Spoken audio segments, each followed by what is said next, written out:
Yeah, welcome to the bigger picture, episode 3, gentlemen. We back. We made it to three episodes. For the people watching, if you noticed anything similar in the fits, we did shoot 2 episodes in one day, but we were dedicated to making sure we got Full something. transparency. Sorry, I'm Elliott Wilson.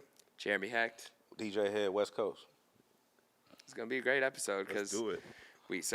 we have some bigger picture conversations we got to talk about. Okay. But I do want to bring it back to one of the comments we got from episode 1 because there was a lot of people upset at both Elliott and I, not as much at you, for a very specific thing we said about Common and Drake. So this person said, this is Elite Black Sash. They said, that narrative around Common is crazy. Stay Scheming versus Sweet, bruh. Common did his thing and then starred in a bunch of movies and TV series. Ain't nobody run Common out of rapping. LOL. He was already in his 20th year professionally. He battled Drake for fun.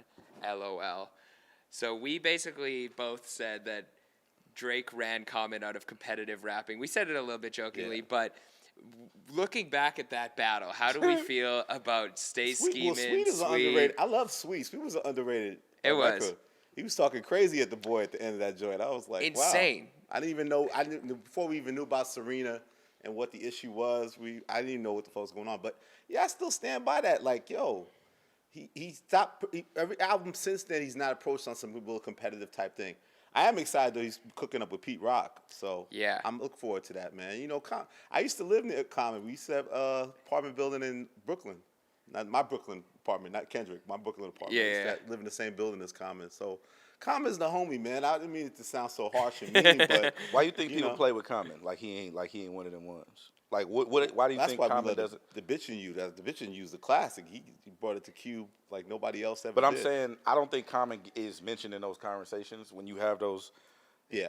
Like you might have a purist or an elitist conversation, and he's mentioned, like Yasin Bey, and Yeah. But he's never like mentioned in those. Is it because of his volume of music, or because it's because what did he light skinned? No, what did It's what Drake definitely said? because he's light skinned. It's what Drake said to Push on Duppy Freestyle. He said, "You an approachable dude." I think Common is just so nice and well respected, and like in movies and doing poetry and like just a really genuine guy. He seems like a really cool dude. Really cool guy. Like I would, dude. So there's nothing threatening. He's non-threatening. You feel like I don't believe it necessarily. Even during Sweet, not that I believe Drake in some of his like harder moments. Pause, but I feel like, Common. When I was hearing Sweet, I'm like, you're the guy who's calling this guy Sweet. Like I just did. Again, I didn't grow up hearing Common in the disses, but. To me, he just seems very cool guy. It's underrated how like he's really has built this whole second act of like really like his what IMDb is fucking insane. Hey, bro, all these different shows. You know what? I think who's on his ass? Pause. Method Man. Oh, Method. Yeah, Method's. I think Method Man's. I think his acting career is gonna probably trump his rap career. That's insane too. Whoa. I'm just saying, bro. He's really good at it. Yeah, he's really good at it. Dedicated to it. Because the thing is, like, okay, it's 2 actors. The reason why I brought this up, it was 2 actors, right? Well, rappers turn act. Well, 3 if you count Will Smith, right? Yep. He would be goated in that sense, right? But the 2 that I'm thinking of would be Common, because we're talking about Common and LL Cool J. There are a lot of people who don't even know LL as a rapper. Yeah. Right. So I'm looking at it from the lens of if he stays on if Method Man stays on this trajectory, I could see the same thing happening for. And LL is like one of the forefathers of rap. You know what I mean? Like don't get it fucked up. Was it NCIS? Was it like that? Yeah. But you understand what I'm saying though? Yeah. Like LL Cool J is literally one of the first people to take rap global. Yes. And he's the first rap superstar to be solo star. In hip hop. To be fair, so that's what I mean when I say that. Yeah. What about where do we put Cube in that conversation? Is he Cube? Top? The reason why I don't put Cube to me, I would put him in a different category. I don't because LL Common, well Will Smith does it too, but I don't see Cube doing what Will Smith does, and I don't see Common and LL doing what Cube does. Like Cube produces his movies. Yeah, you think of Cube like he's behind the literally scenes, writing the movie stuff. Yeah, he's a mogul. Yeah, him and DJ Pooh, they actually write their movies themselves, and then they might play a role in the movie or lead, whatever. But I think that's the focal point is not on I'm gonna be a superstar or being an actor. Yeah. It's like Dre as a producer versus Dre as like he has albums, but we know him as being the GOAT of this. Well, speaking of the best out, right now we had a very controversial take from our own Elliott Wilson. Okay. This has become a weekly occurrence. Causing a disturbance? This is a new segment, controversial take of the week. You said Gunna is a top 5 MC in the game right now. Right now. So I used MC. I like how you put right now to cover your ass. What do you mean?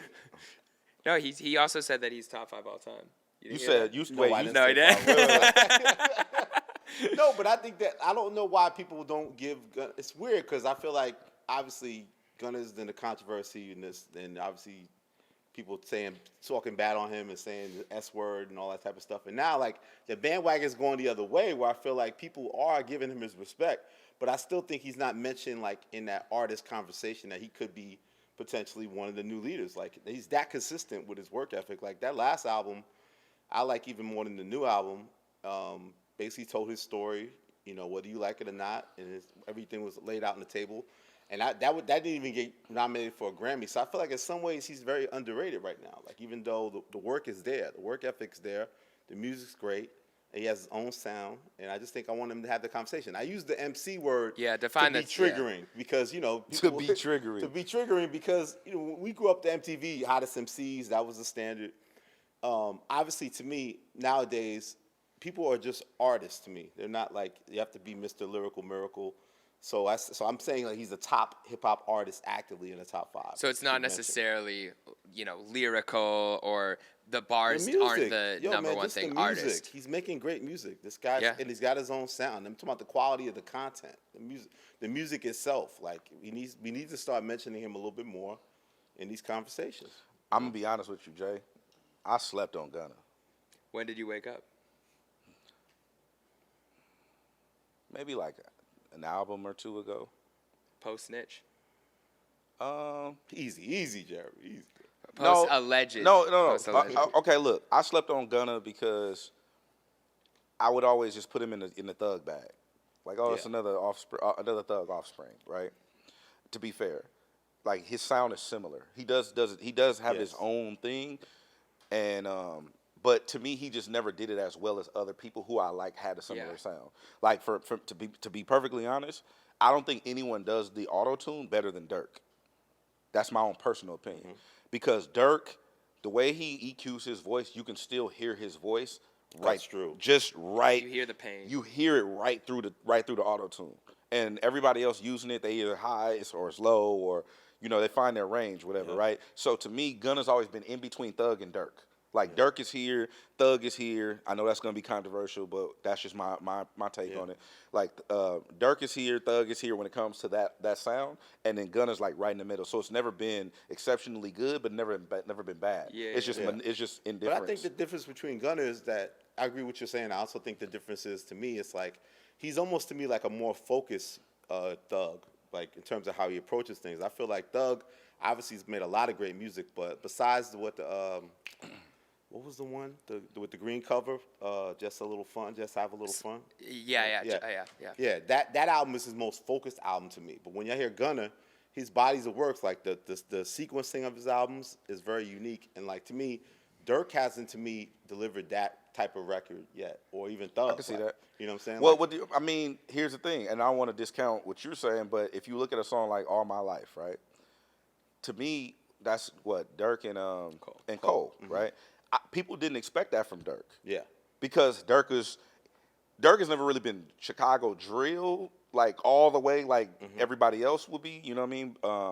But he's never been all the way like Atlanta sounding. It's kind of like he had his own pocket in which he lives, right? Yeah. Musically, and his subject matter is different because he from Chicago. It's a different world, right? But when you think about a song like "All My Life," I think Gunna needs one of those. Yeah. We need something that I need more from you at this point. I know you can can do a song like "Ski" and live in that world and fuck you mean and stuff like that. Like I know he doesn't have the record that defines him. I want to know, I want to know why. The closest he had, and I don't necessarily think it's that because it wasn't like a hit like that, but it made me a believer in Gunna was "Bread and Butter."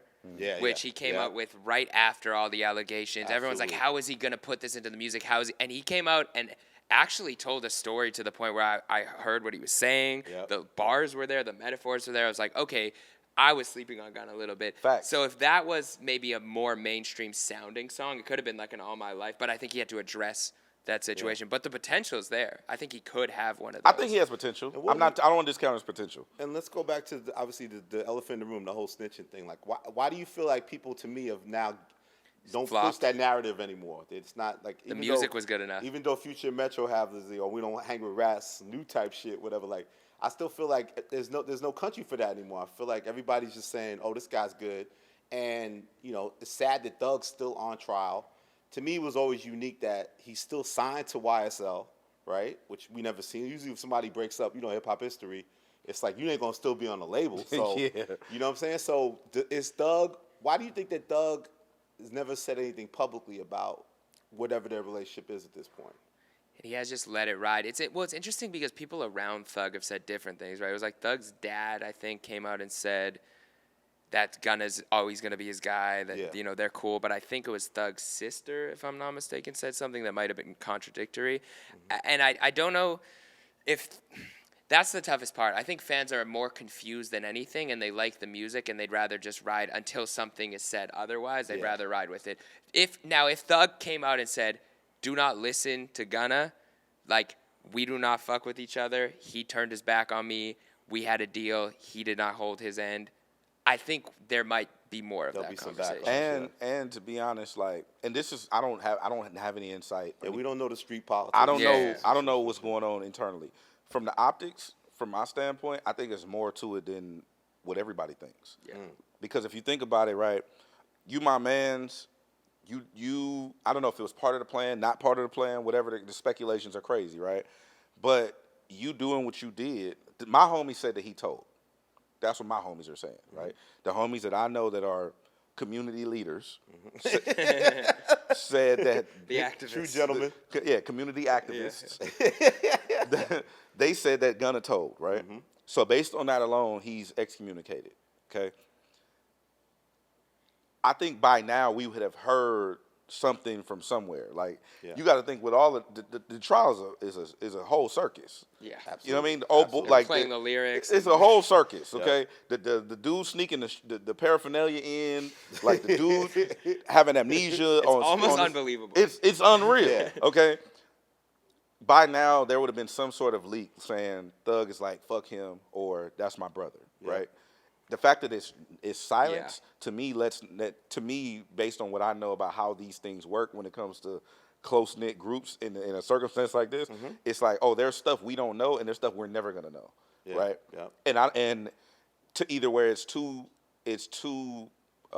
fragile for it to ever leak, or it's really let me get out of here and not tell you how I feel. And in the meantime, business is business, which was the tagline, which was the album, and because he didn't defend him either. I mean, Gunna had to get all the heat on him. Like when he first came out, like you said, he faced it with the music. It's like so Thug didn't protect him, like in terms of, like don't be dissing my little homie, but like and also I look at it like to me, I don't know for sure, but I would speculate and say Gunna seems like he was, the guy that joined him as an artist per se, not on some kind of street shit, not on some whatever type of situation. Where now you're part of this bigger organization that you have some street shit going on, but this kid's the music. He's the young prince. He's like my protege. He's my musical protege. So let him go out there and make his music. But you also have to remember, like we still in the music business. 100%. So and bills, legal fees got to be insurmountable. That's what I'm saying. So it's like, him out as the hey, bro, look, go out there and we need you on the road because Gunna came out selling out arenas. Yes, sir. Yeah, facts. He had an amazing show. I saw that show he did at the Barclays. That was an amazing show. Like I was looking at that footage and I'm like, to be honest, this is when we didn't know what was going on. That changed it. And I'm like, yo, he's selling out arenas. Like he's not rapping over the vocals. No, he hits his really? vocals. He doesn't have he back hits his vocals. Yeah, straight up. That's a star. Well, Best MC. I want him in that top 5 conversation this year. Top 5 conversation. Who else? Yeah, who else is in the 5? Well, Kendrick's probably number 1 right now. Yeah. West Coast. I say Future. That's 2. Drake maybe is 3rd. Gunna. Who else came out this year? Gunna's definitely in the 5 to me. Q maybe. Huh? Schoolboy Q. Q could make the argument that Q's in there. Rapsody maybe right now 5. Rapsody just dropped her album, so it might be a little too premature to me put her in that conversation. But yeah, I think that Yeah, I'm so impressed. You want him in with the convo? His body of work, yeah. Like these, like again, I like the like you said, Bread and Butter. That was amazing. That last album, he really told his story, his testimony, and faced all the challenges. And now this new album has just got this fly, unique sound, and just like I really like the way he conducts himself. And shout out to Ebony, like his manager and stuff. She's a solid person too, and it's just like I just like the way they're just like keeping it clean and just getting to the work. And has he even done an interview? I haven't heard him speak. I haven't heard him speak. He's really done it in a unique way where he just did it with music. Yeah. Which is crazy. But we're talking about auto-tune. I think you had an interesting point about all the different levels of how people use it. But there was a tweet, I know you responded to it, but I think it was Carl Cherry who tweeted something about how when rappers get further along in their career, usually we expect them to grow lyrically or mature in their sound. But Future has kind of maintained the same topics in his lyrics for years, and somehow he's gotten bigger. He said, we're supposed to get sick of rappers who talk about the same things over and over. The audience fatigue usually coincides with a drop in relevance. Future's been talking about the same things for a decade. The music still sounds fly, and he's as big as ever. Why do you think Future has been able to do that and other people get criticized? I think you just keep continuously turn over your topsoil. Turn over your what? Topsoil? That was a gardening reference. But last time it was fishing. This time it's gardening. I'm learning. I mean, if you continuously like mulch the soil, like you can just grow new stuff. I don't think Future is caring about evolving with his fan base. Just like I think Joe Budden brought that up before, like how Future and Drake kind of like stay in this level of maturity where they never evolve beyond high school or they never evolve beyond freshman year of college. It's more just like I don't want to grow up. I'm a drug dealer. Yeah, I don't want to grow up. Right.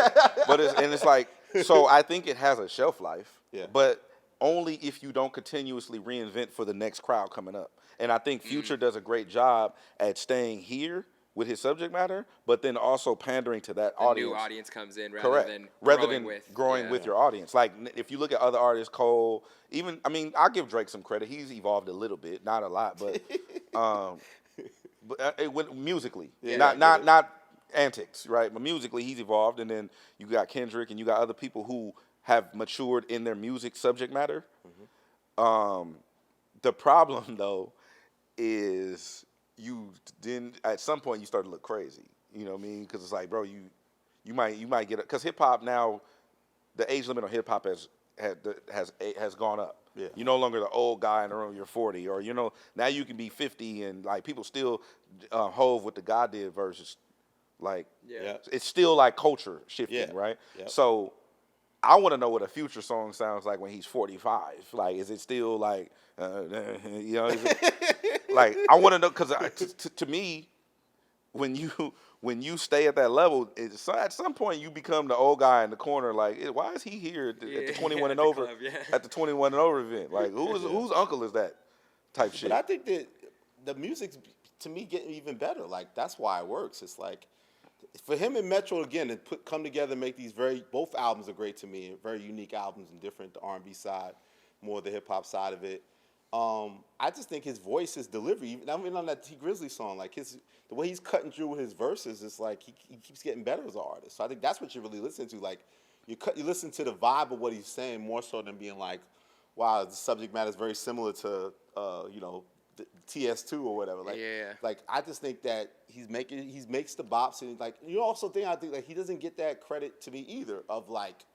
We come from like the Southern rap star was like a Jeezy or a T.I.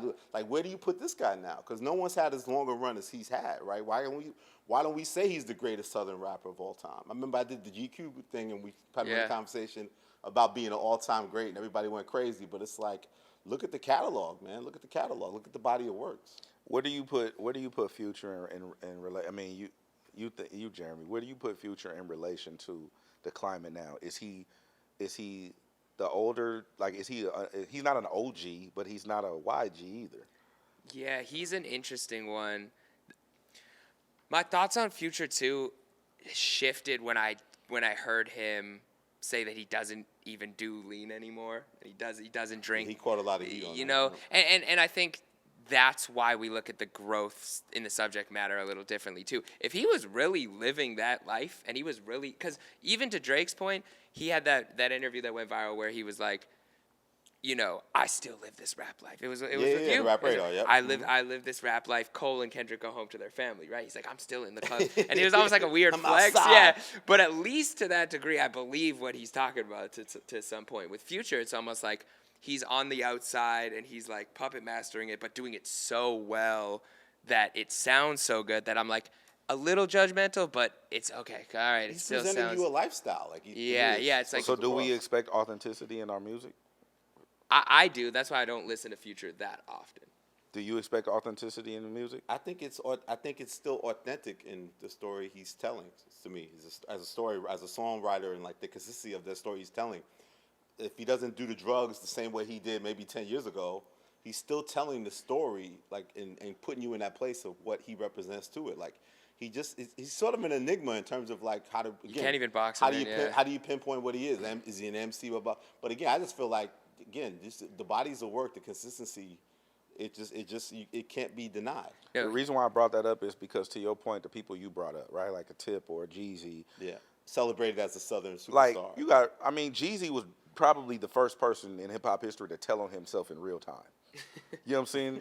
Like, hide the rest of the yams at my auntie house, and then what? And then like, and then what? Like, he's telling you everything he's doing, and I just finished Jeezy's book too, so that was dope. But it was all happening in real time. Yeah. You know what I mean? Like, he wasn't that far removed Yeah. from, like, I'm talking about even 50 Cent. When 50 said he forgot his first deal, like, he went into the streets with his advance. Of course. You know what I mean? Like, stuff like that.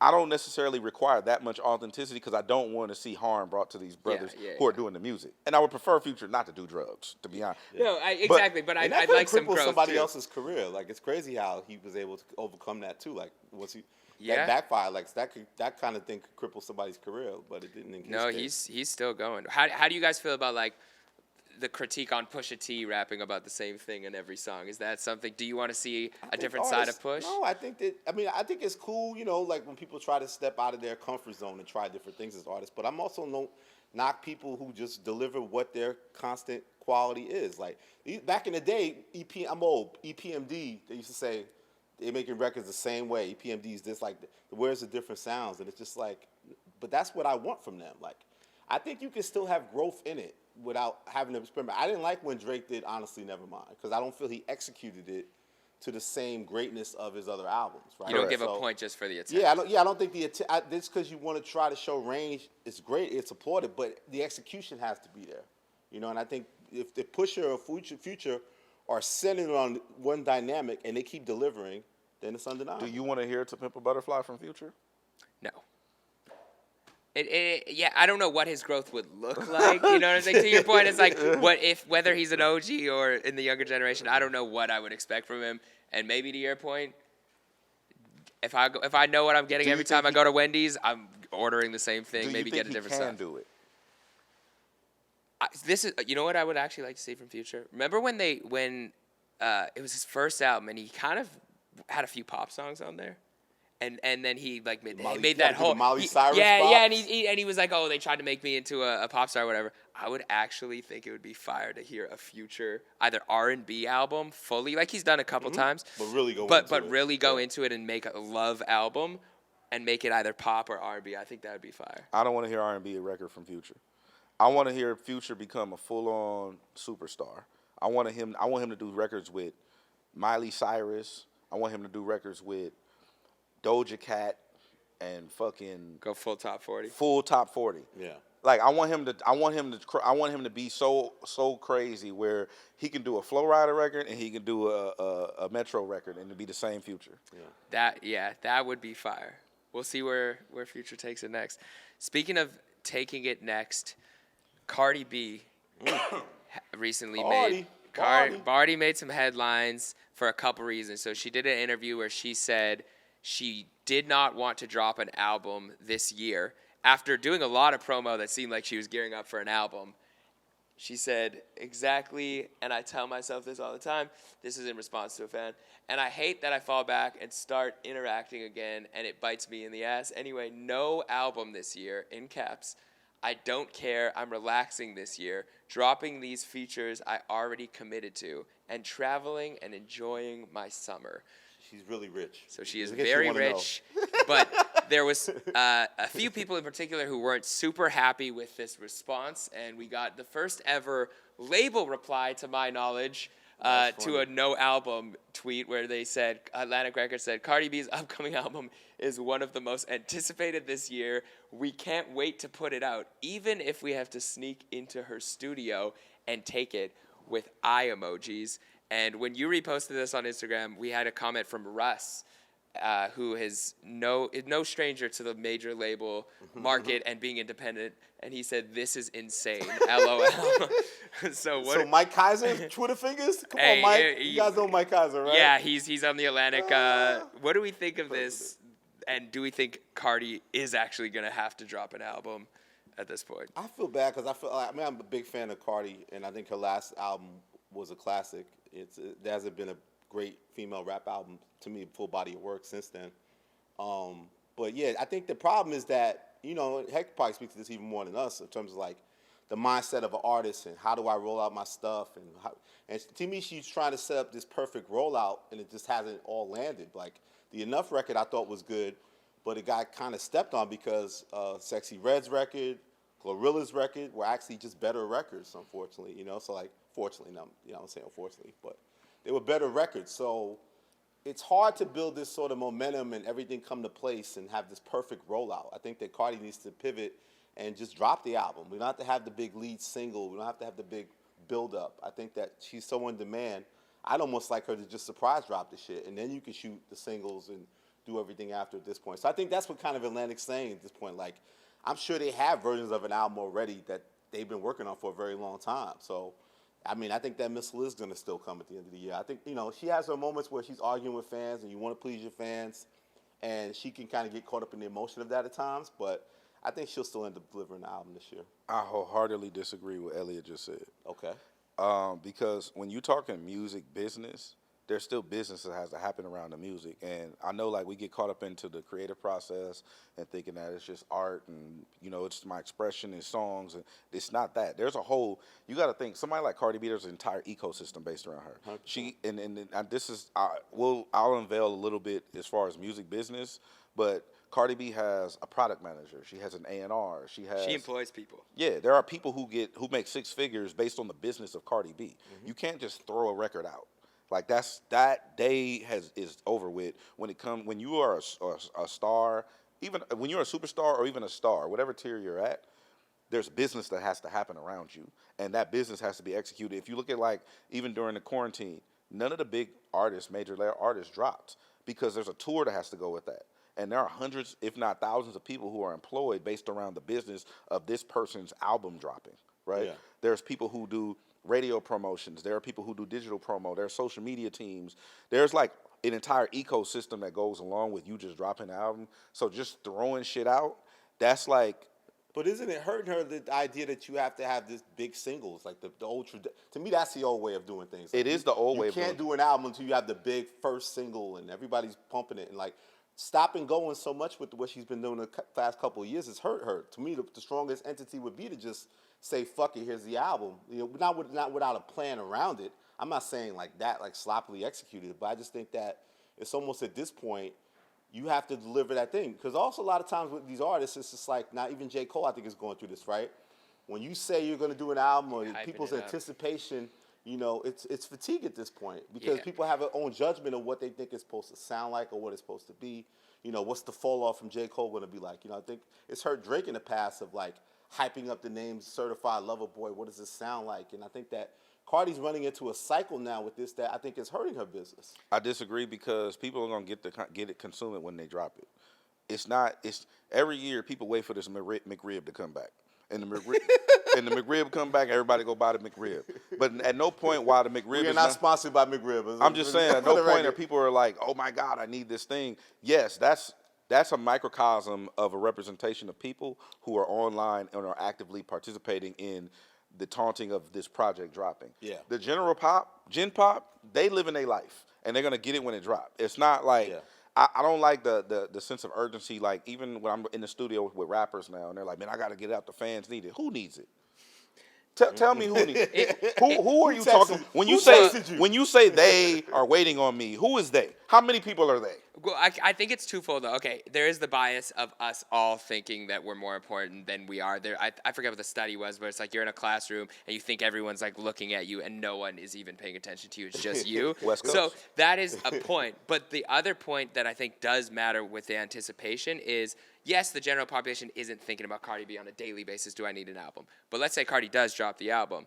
The expectation of going in is, I want the McRib to taste the same that it did last time. Facts. And if the McRib doesn't taste as good, the next year I might not go back to Facts. the McRib. Yeah. So there is a high expectation level that I think Cardi's feeling and the label's probably feeling. And they're like, we can't put out mediocrity. So that's tough. That's my point.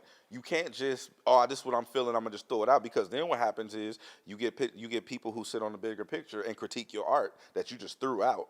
And be like, man, I don't know what the fuck this shit is. And be like, man, and now it's a double whammy because you waited this long for this. Yeah, now we're all disappointed. I take your time, get it right. Don't.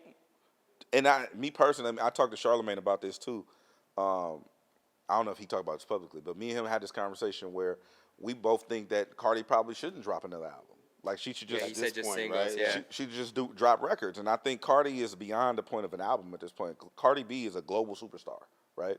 So when you become a global superstar, you kind of have more to lose in putting a body of work out outside of just pure expression in art, right? Just pure passion, putting out the art. But she can survive just putting records out at this point. And I didn't really care for what you brought. What song you brought? Enough. That was the Missy thing, right? No, it came after that. The Missy freestyle. Yeah, Missy freestyle. The Missy freestyle. I didn't care for that, but Enough was okay to me. It wasn't enough. Yeah, if I was gonna go, she should have went when WAP came out. You know what I mean? She did have a momentum. If I was gonna drop, that's when I would have dropped when WAP was going crazy. And to also, I don't know how you feel about this, Jay, but to counter Elliott's point about you do need that when you are an artist and I had this conversation with YG before he went and made Big Bank, right? Mm-hmm. Me and him were in the studio, and I was like, bro, you can't just put your album out because he had some songs and they were mid. Apologies, YG, but he had some mid songs, and I told him, I'm like, look, bro, you're at the level where you're at, and you're on a major label. You cannot drop your record just because you feel like dropping your record. There's business that goes along with your record, so you have to have a business card record, a single, right? Not necessarily, it doesn't have to go top 10 in the country, but you have to give the label something to work. And I look at it akin to if you have a great plumber or a great barber, when you go to Texas, you're like, yo, I need a barber. Somebody send you something. That's a business card. That's what your single does. It talks for you when you're not in the room, and you need that when you're playing at that level. You just need it. Yeah, but I just don't want it to feel like I understand the argument you and Charlamagne say at this point. It's like almost you shouldn't even give us an album because it could only be something that could hurt the brand, I guess. But I feel like she's so talented, and it's just like you can get so caught up in. Like you said, the people, like her little stands and the anti-Nicki fans and everybody pulling her in these different ways, personal life and things going on there, ups and downs of that, sharing that publicly. You know, I just think that, I just want the art, man. I think that she has a lot to still stay and contribute.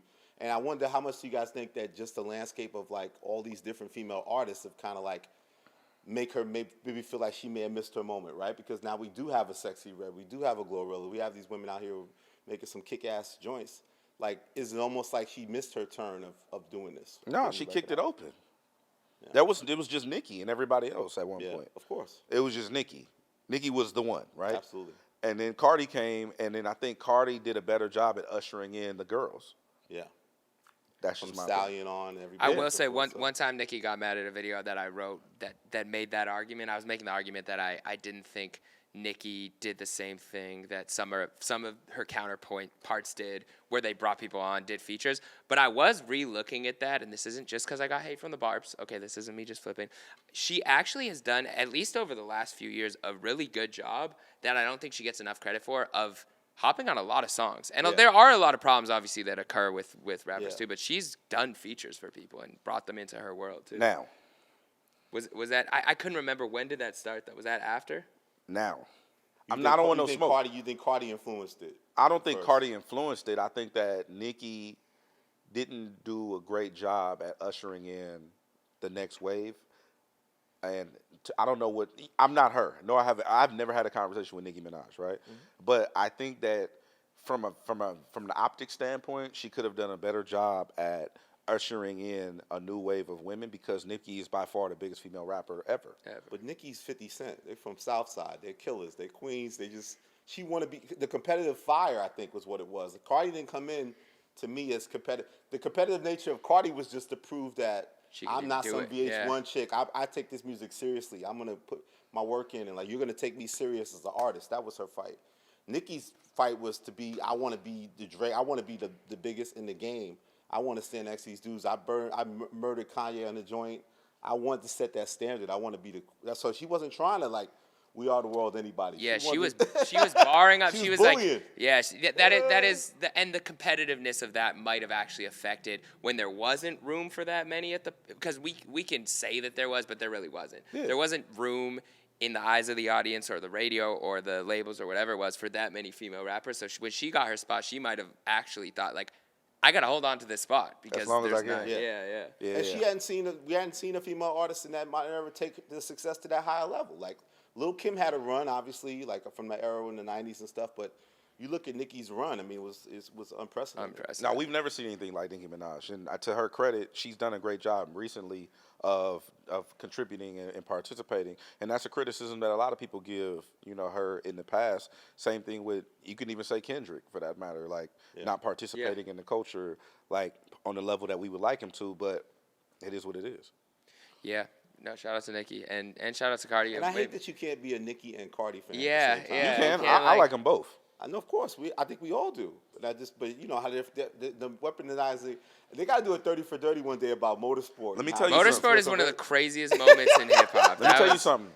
I had this idea. Well, it's not like I had an original idea, but I had said this on the radio a couple of years ago, and I was like, imagine if the women were able to galvanize together and create it would be the biggest hip hop tour probably ever. Like an Up in Smoke for women, right? It'd be Nicki and Cardi and Glow and Meg, and can you imagine? It would be sold out arenas and SZA, and then like you start incorporating like, bro, and it's just all women. It just be like ladies' night tour. Would have like the headline though. I don't want to go. And that's where it would get fucked up. But I'm just saying. But alternate? Like I don't know, bro. I ain't figured. I'm not a tour manager. What I'm saying is, I mean, Meg and Glow right now are doing arenas. What I'm saying is, imagine you were to put all these women on one bill and push them around the country. It would be insane. It would be crazy. Well, Nicki just sold out, had amazing. And she's doing it herself. Yeah, she doesn't even. Okay, we'll put them in football stadiums. Then. How about that? Is that better for you? All right, put them in football stadiums and let Beyonce headline. Is that better for you? There we go. Is that cool? All right. Cool. I don't know who goes before Beyonce. No, I'm just saying, it still comes down to somebody. Like, they even hyped up Hard Knock Life. Jay Z touched that stage last, right? Like, DMX did not close those shows. Jay Z closed those shows. And Jay obviously talks about how DMX was such a better performer than him at that time. And it made him have to step his game up. But, the problem with everybody act like we're going to come together is that at the end of the day, there has to be one true headliner. I agree with you. So does Cardi accept that and let Nicki close the show? Then did M and J swap nights? Is that what they did? Yeah, they did. And they all say interaction on stage, but yeah, they split it. If they was in Detroit, they did it that way. In New York, they did it the other way. I guess they couldn't do a hometown on that, but they could do. They could figure out dates. I just want to see it just as a fan. Not for real. Yeah. You know what I'm saying? Just a ladies' night tour. Just have Angie come out and host. That'd be crazy. That'd be fire. That's hard. But and last point on Cardi, to your point about the albums, I don't think that she needs to drop an album, but seeing that tweet, it seems like there's some people that feels like the album was promised. Like they said whatever way you get that. Hey, at the end of the day, this is music business, and there's business to be had. So I see where Atlantic is. They didn't spend some money. They want it back. But do you think that's foul? Like, to Russ's point, obviously we love Russ, and Russ is independent crusader about all things. Shout out to Russ. Is that an evil big machine tweet to you that Atlantic Records is saying, like, run that shit? It's coming out whether she likes it or not. Like, is that like big bad record industry type shit to you, the way you look at it? I don't think the sentiment is evil. I think the tweet was wild. Like, the sentiment to me makes sense. Like, to your point, it's music business. If I invested, let's say $100 million roughly into my number 1 or number 2 artist that's running my label and maybe keeping multiple buildings lights on. Yep. I think as a business person, even if you have no malintent, you might want to say, okay, we put a lot into you. Give us something. Run me that album, you know, baby. give me that album. Now, to tweet it and say we're going to run into the studio and steal it from you is another thing. That's a little wild. That's a little insane. That's a little insane. It's a little crazy.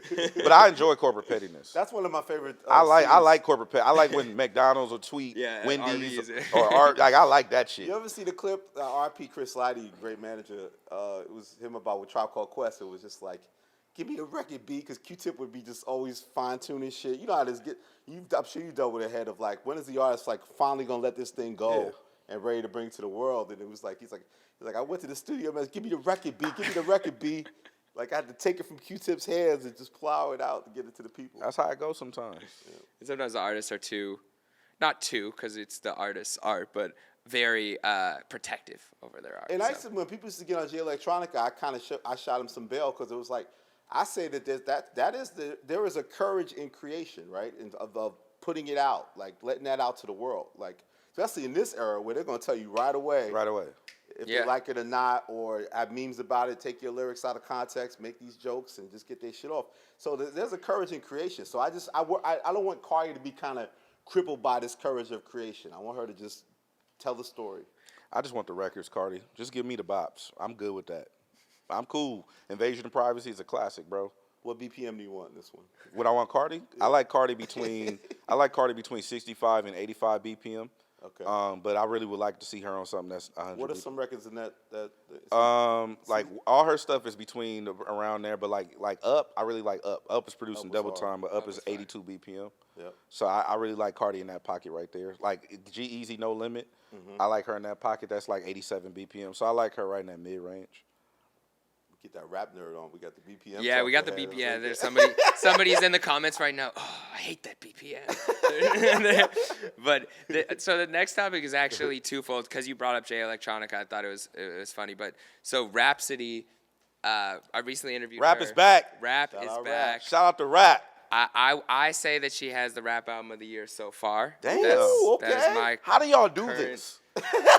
Like, how do y'all really just far. confidently say Effortlessly. shit like that? The album just Effortlessly. dropped. So far, yeah, but if I heard it maybe a week prior, and then I've given it a couple weeks, and I sat with it, and He had the early drop on though. Jeremy on the low had a little. Bro, early we drop, all you hear know what shit I'm saying? early. The album was just presented to the world, what, a week ago?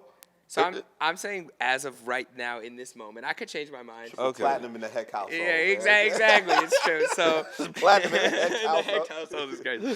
So 2 things. She said that Lil Wayne's verse made her and she said, I'm proud to say this because he's the GOAT, made her rewrite her verse 27 times. I can see that. Wow. So before we get into Rapsody, I had a question for you guys. Shout out for her for being that honest. Yeah, That's shout out to amazing. Rap for Yeah, she was super honest in that interview. What's a verse that you think a rapper should have rewritten? As in somebody else washed them on a song? Ultimate is fucking Metro don't charge you and shoot you. Boom, boom, boom. Father, stretch my hands. Oh, The asshole bleach shit. Like, come on, dog. Like, you still. How did you took start me your right out of bars the with moment. that? Like, this record has the ultimate, like, amazing production buildup, and then you come in about bleached assholes and what the fuck? Like, come on, dog. it was a good meme, but it kind of ruined the song. The Hard Part 6. Oh my god. That was a lob. You're the worst, man. You had to slam it. We threw it up. You had to slam it. No, what you mean? He asked the question. You could have wrote that shit over. But so what would you have suggested? Just do another record. What about a classic? Give us another. A classic record? Damn. A classic record that the verse should be rewritten. You know what's crazy? How do you feel about? Okay, do you remember? I was just playing this record actually. The Bounce, Jay and Ye. You feel like Ye got him on that one? I gotta go back. You remember the verse? Okay, what about Diamonds? Because I was doing this. Oh, Diamonds remix. I was going back and forth, and I was listening to the Ye and the Hove back and forths right over the years. Yeah. And because I love Otis. Otis is Yeah. phenomenal. Top tier. Like Absolutely. Otis is fire. Stick your hand into the cash register Bro. and grab something.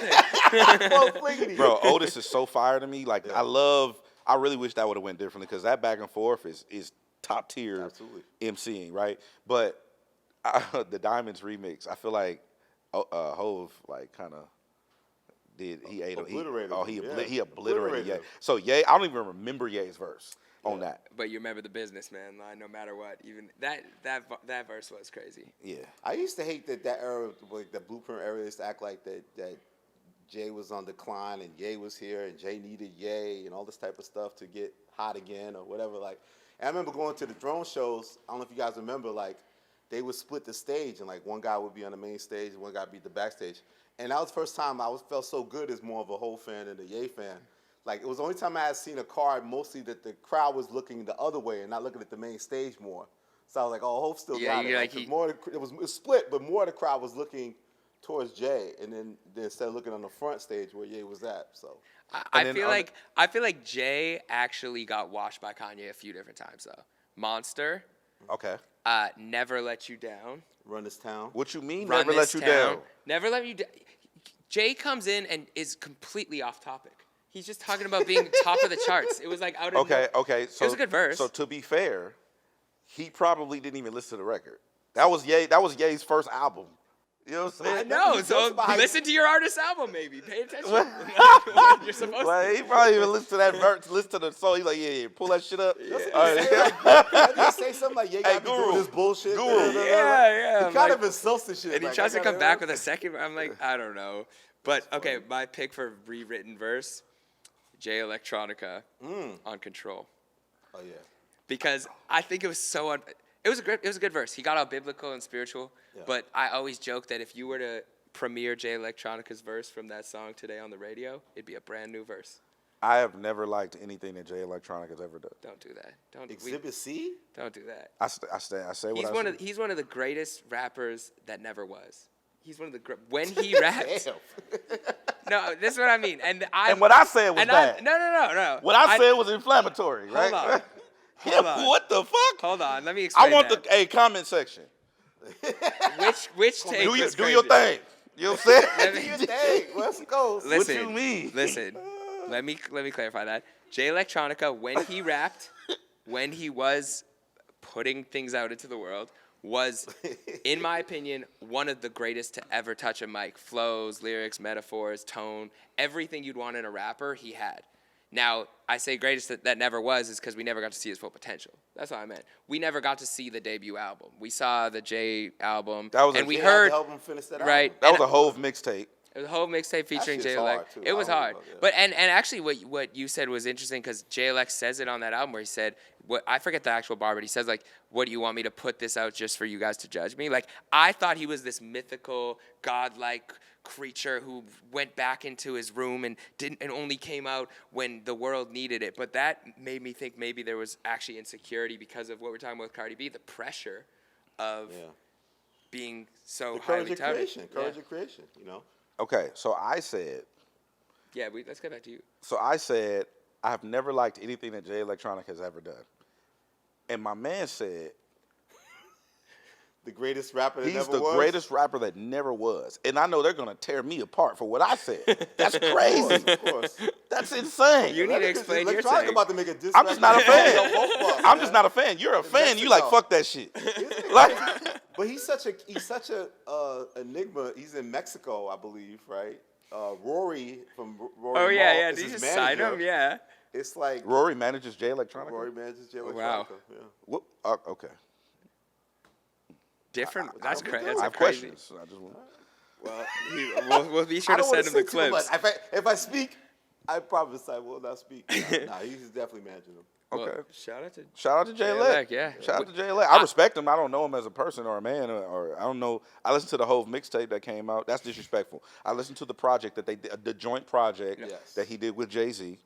I don't want to discount the man's work, but I'm not a fan on no I remember level. we had a listening session with Tidal.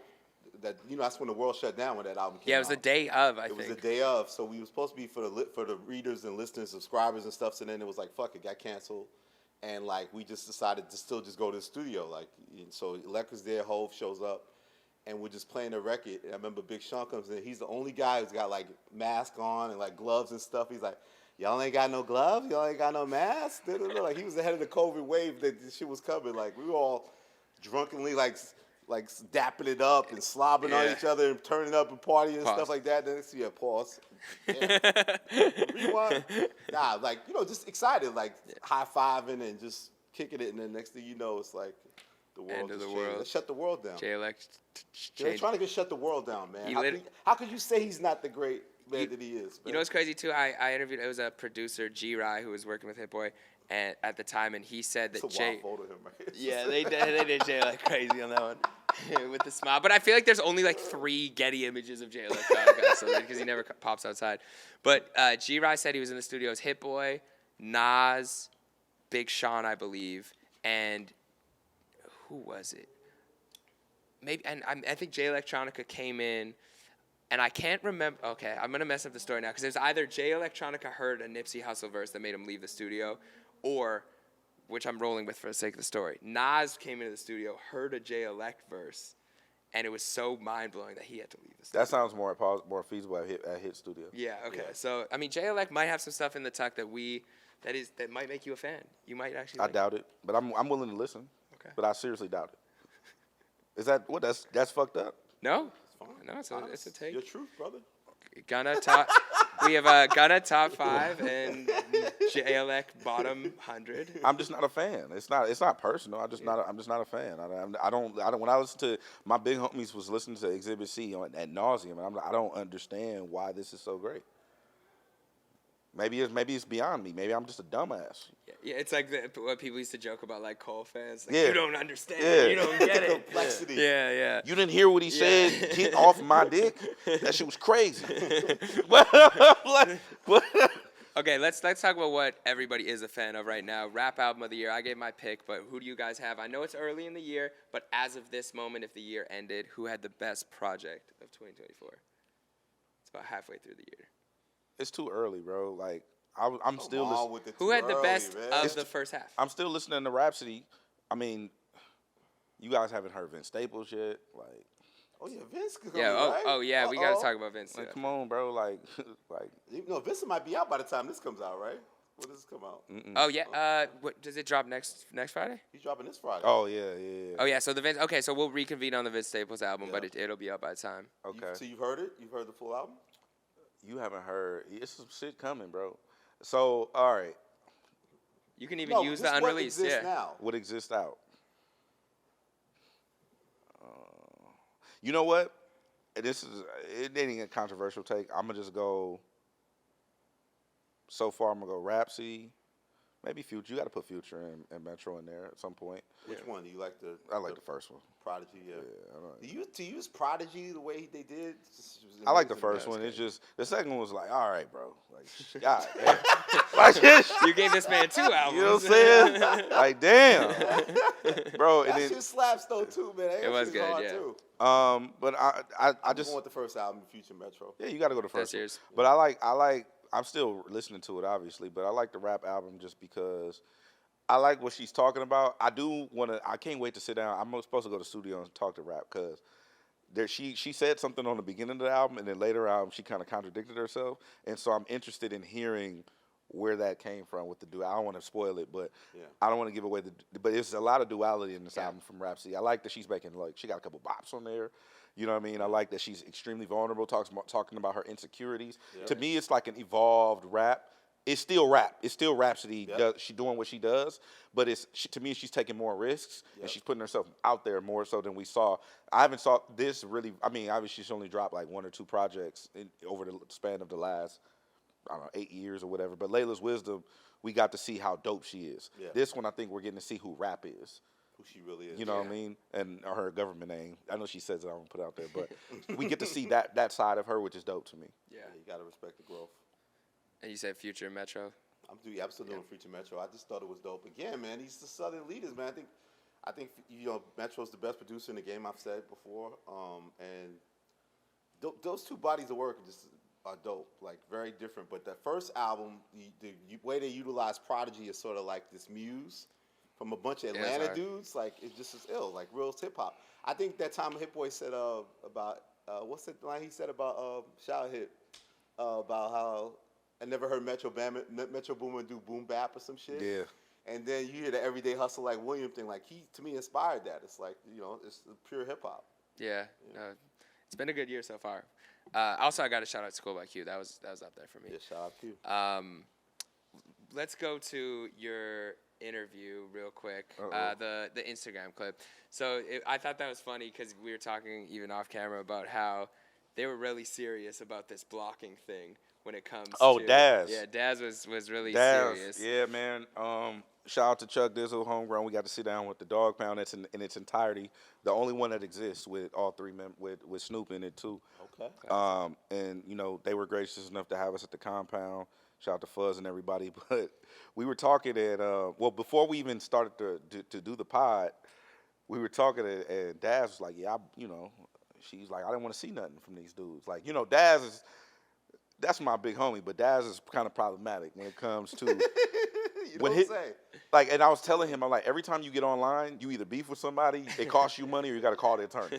like you have to call the attorney. It's a costly tweet. It's a costly every time Daz gets online, right? And so last time he got online, when they fell out, when they got into it or whatever, he went on a blocking spree and blocked everybody. Like I'm talking about interns. I love a good blocking spree. He blocked Snoop, anybody that was related to Snoop.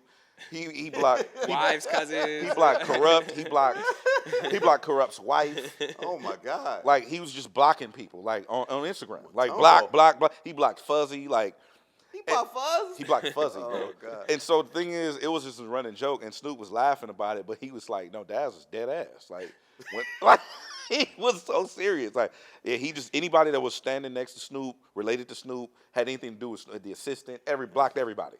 And that's just what he was on. So social media is not for everybody. No, it's not. This is a clip right here. Oh yeah, you play it? Yeah. What's your thoughts? Because Daz told us a story when he first reached out to you earlier. He was like, "Yeah, I pulled up to the studio. Corrupt didn't know I was here." And he's like, "Y'all reached out to Snoop." He's like, "I thought it was just time to just get back." Because I asked him like, what brought the energy back together? And Daz was like, "It was just time to reach out to my cousin." And he said he snuck in.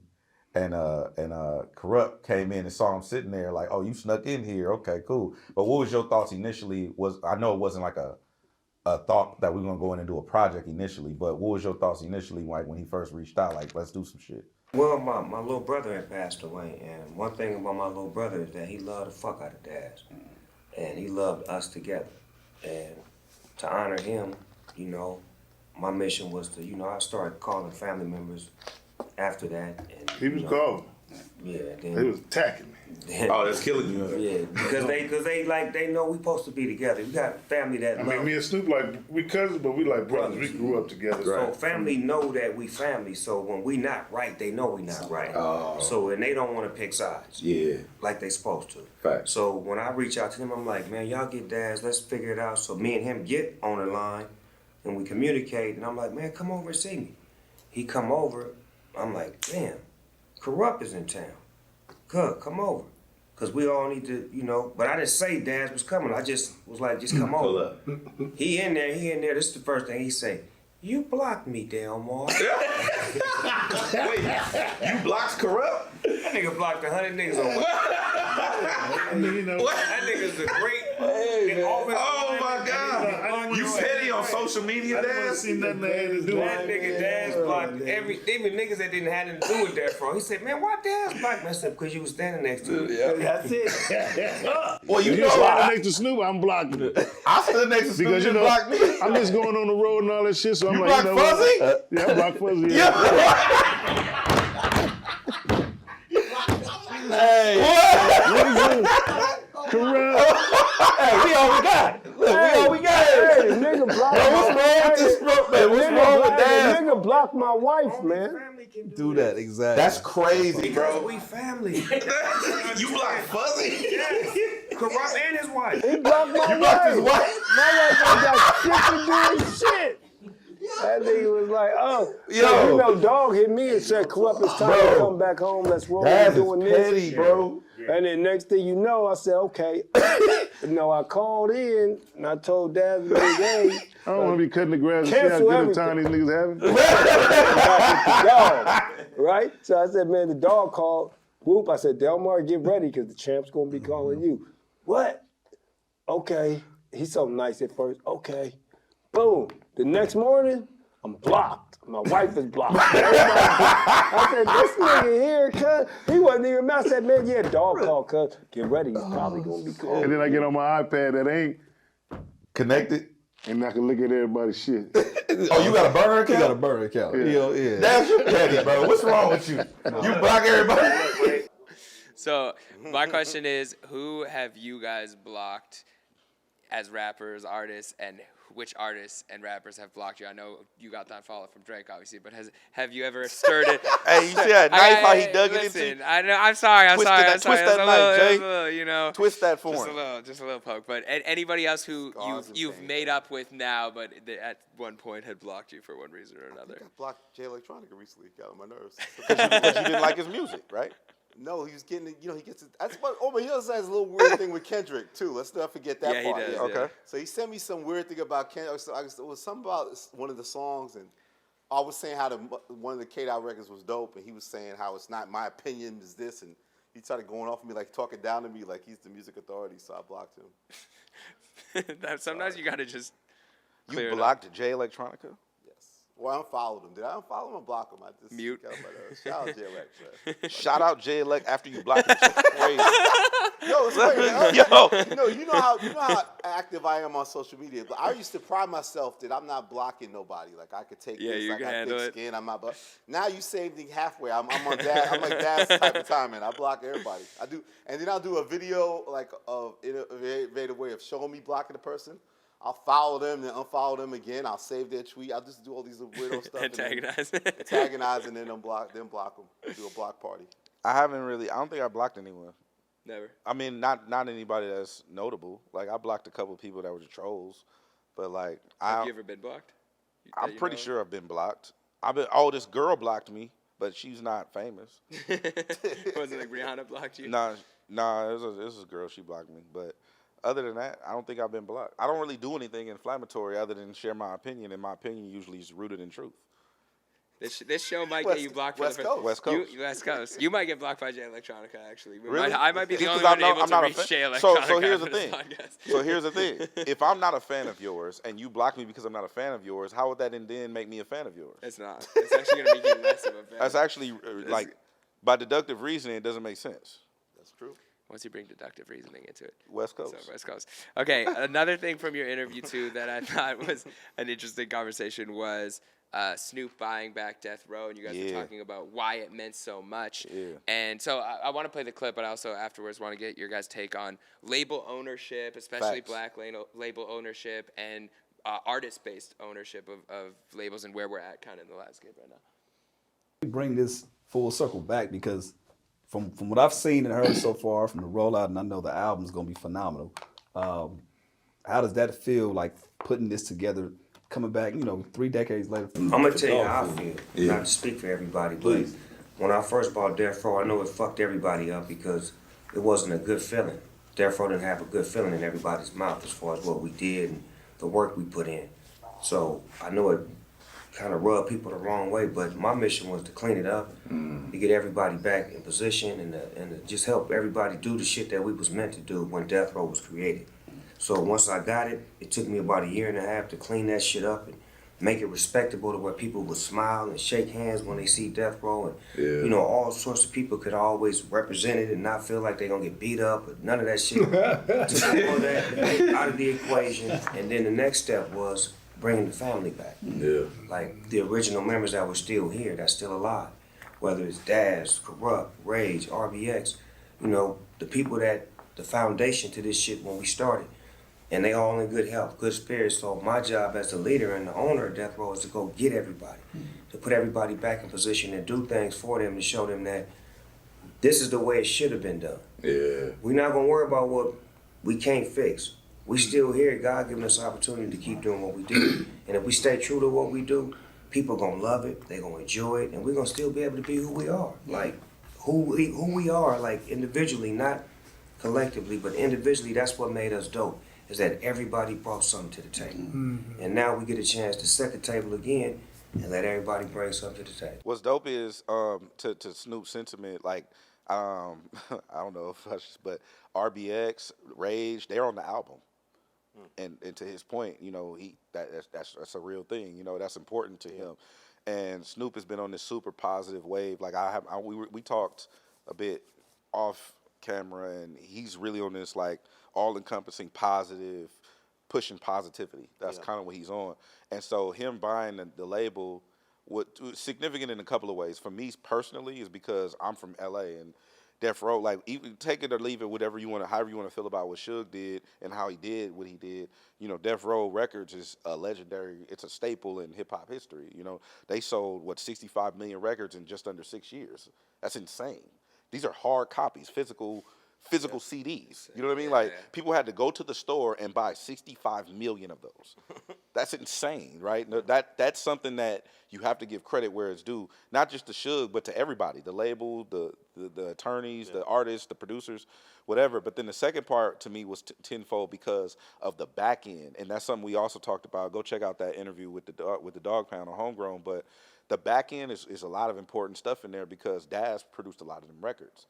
And by Snoop buying that catalog, Snoop can now go back in and allocate proper percentages to certain people. You know what I mean? And we talked about that, like when we had Daz on the show solo, he talked about how he told Suge and he told Jay he wanted his money because they sampled him and he never got credit and he never got to clear it with him. And he never got paid, but they didn't technically have to go through that parameters. So now that it's all in the control of Snoop, Snoop is able to properly allocate things. And the reason why I spoke to Snoop's temperament as far as him pushing his positivity is he wants to give everybody their just due, their credit. Oh, you were a co-writer on this album, let me put you in the credit so that way you're documented as a co-writer on this record that went 2 times platinum.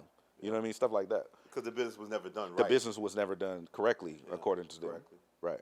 Yeah, I just love we're in an era now where, I mean, also you got to think just for Snoop himself, it's like you get to claim your legacy, right? You get to control the narrative, take control and ownership of it. Like we're always gonna think of Snoop Dogg when we think Death Row Records, right? So, I mean, I just also like the era that we're now. We come from the era where it's like artists couldn't be treated fairly and couldn't get their masters. Now people get these accolades or get these masters and own their catalog.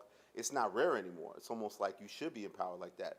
You know, Kendrick signing himself to Interscope at this point, you know, the empowering of that. So I'm all for it. What'd you think?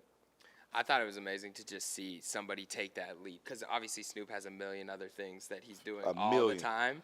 So the fact that he's even hearing him speak here seems like he's actually invested not only the money but the time into making sure it goes right and everybody gets their just due. I thought it was dope to see. And I don't want to speak out of turn, but it's a lot coming from Death Row Records. I was gonna say, are we gonna? I mean, it's all respect to get the OGs together, but are we gonna get what's the new generation of Death Row Records look like? Are there younger artists on the horizon? If I'm 20 years old, what am I doing? Shout out! I know she was working with Death Row for a bit. Kyra, is she still? Stay tuned, man. You know, Kyra's super talented. I don't either way, West but yeah, Coast. Stay tuned, man. Uncle Snoop got some shit over there. And that's with Larry Jackson too, right? Gamma, or no? Stay tuned. Okay, we'll see. Stay tuned. West Coast. Far from the West Coast, this is another anniversary that just came up. So Tyler, the Creator's UK ban.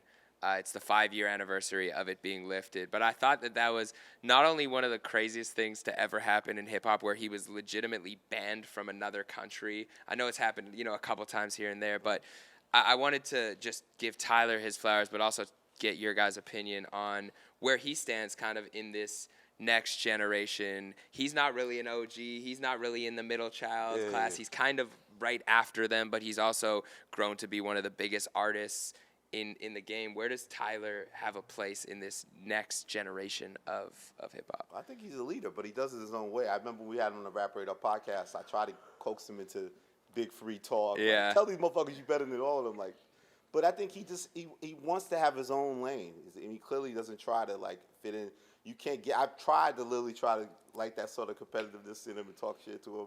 He knows he's the shit, but he wants to keep his own lane and not be measured against other – artist per se, but I do think we have to look at him as like one of our leaders. I mean, again.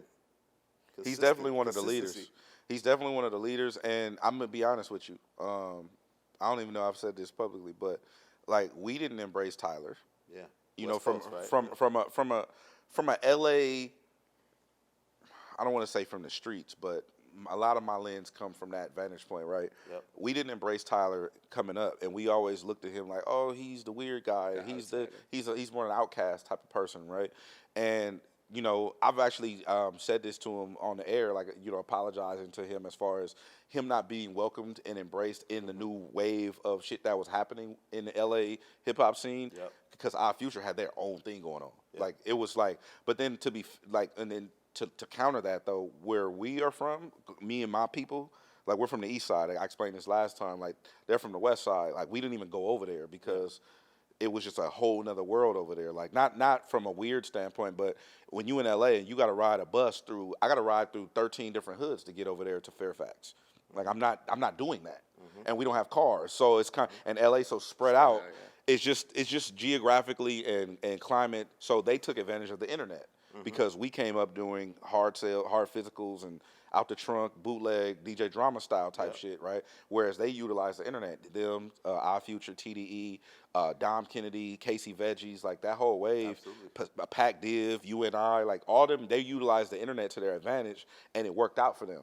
They bet heavily on that wave, and the blog era carried them into the what we call the digital age, right?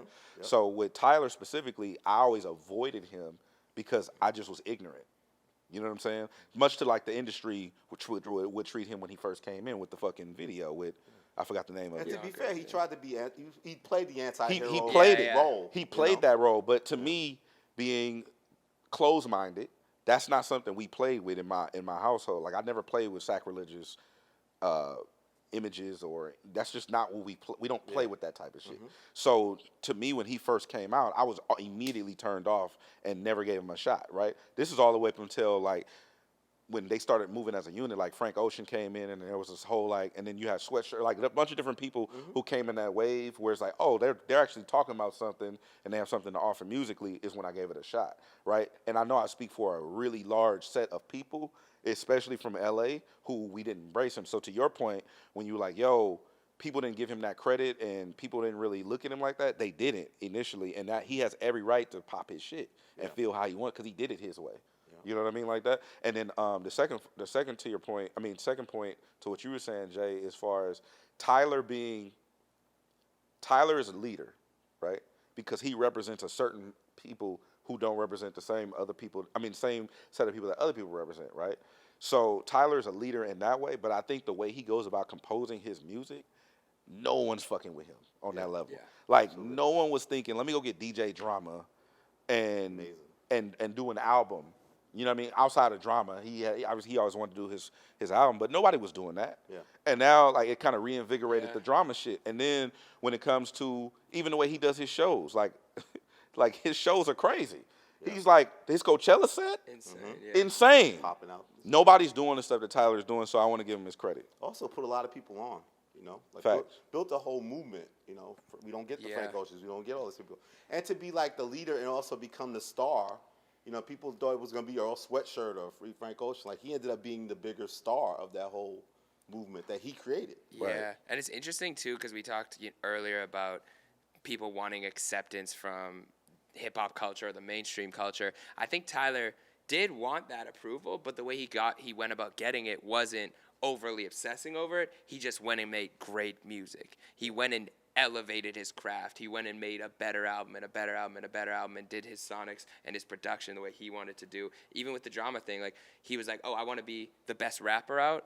Okay, I'll give you a full-on rap album, and I'll go get DJ Drama and I'll go get Wayne and make him rap. And like, I'm not talking about it. I'm just gonna do it. And I think. Do you think that he still gets the credit he gets if he does placate the mainstream game?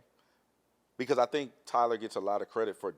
I think he gets He gets an extra scoop. I call it some Mexican shit, but it's like I'm a fat person. But he gets an extra scoop of guac because he's doing it his way. Does that make sense? Like the same thing with Kendrick or TDE. Like they look at them like, oh, you're doing it your way and it's working. Yeah. As opposed to doing it the Drake way or any other kind of way. Yeah, I think he gets some extra points there Right. because everything he's done is so against the grain. Correct. Like putting on the Igor. blonde wig, yeah, Igor was like insane. yeah. So he, for sure, extra guac for Tyler. Shout out to Tyler. You mentioned TDE. Yeah. There was a tweet that Chuck D put out where he said he still wants a Black Hippie album. I'll ask two separate questions because I know you won't say anything about it. On a debate show. Yeah. So The bigger picture. the real bigger picture is what albums that we never got would you guys still want to hear? Whether they were Today? whether they were like bubbling in that time period and they talked about doing an album together, or maybe there was a few songs that came out together, but we never got the full project. I'd be tar and feathered if I said a Black Hippie album, so I'm gonna refrain from comment on that. But It's hard and feathered. yeah. Traitor. Ooh. Do I have one? What Yeah, I'm trying to think. I used to hate when people when they do the album and like I remember back in the day, Brand New being like they always kind of do it after their peak. That's what I always. So you talking about the Freddie versus I- Jason album? Huh? You talking about the Freddie Jason album? Oh, that could be one too, Jada and Fab. But like I feel like a lot of times what happens is it had to be that timing, and it's almost if it didn't happen that Yeah. timing, I almost don't want it because I don't expect the quality to be what it would have been when you have the ideal moment of that's what. Yeah, you you'd have to. What if you could have gotten it from that time period, like when they were cooking, like Oh. Kendrick and Cole while they were in the mode. You know, obviously that'd be great. I don't know if It's we're different gonna though get it because now you think about how people like. I mean, I still come to the era where you had to go to the record label to get the music and stuff, right? But now Yeah. it's like you could just get your shit out digitally Yeah, to the world. yeah. So I think a lot more spontaneous stuff would have happened if we were in this different type of era back then. You know. And they might not have taken it as seriously. Like when Drake and Future did What a Time, they did it in 6 days and put it out. I think maybe we would have gotten more of that if I'm gonna get killed for this. Okay. Protect Head. I want to see the Russ and Blast album. Ooh. Russ and Blast. Were they cooking to that I degree? don't know. I'm just saying. That's why you. I loved the single that they put out. I thought that they. I want to complemented see the each other Russ and really Blast album ASAP. I think that would do very well. Yeah. On all. Russ and Blast. That's Russ what I and want to Blast. see. Russ and Blast. I think Russ is a top tier phenomenal artist, and I think Blast is amazing, and I think that album would do really, really well. That's some melodies. Yeah. Should be Some hard. hooks. Not what the hip hop purists want to hear, but it is what it is. Well, listen, I think we've gone into a lot of topics today. We're exhausted, we aren't could, we? yeah, we Take could us keep home. talking. All right. Well, the bigger picture going into the next 6 months of the year, what is something you'd like to see from hip hop? I want no more beef records right now because I don't want people trying to jump in with the beef shit. It's corny to me. It's like leave that alone. That's the only thing I don't want to. I just don't want No to. more I beef. don't want it. He said, "What do you want to see? Not what you don't want to see." Look, I'm saying again on the record, this is going to be one of those all-time best years of hip hop. Okay. So I want a Drake album, I want a Kendrick album, I want people to inspire each other, keep making great music. Like I feel like this has been an exciting year already with this great battle. Yep. And some music already I've enjoyed. More is coming. So yeah, I just don't want no whack ass battle records and beef records. Jay? So. I would like, obviously I'm looking forward to Kendrick's album. I would like to hear whatever Cole's reflection record is about this whole scenario. I imagine like a Let Nas Down type vibe on the Fall Off where he's talking about A like Let Nas Down it's type his of vibe. conscious going back and forth of do I enter the beef? That's hilarious. So I'm looking forward to that. myself Yeah, down. I let myself down. Oh, and A self-loathe record. Yeah. Yeah. I probably given up, but I still would like to convince my friend Mr. Sean Jay Z Carter to make some type of album. That would be nice. That would be nice. I want to see.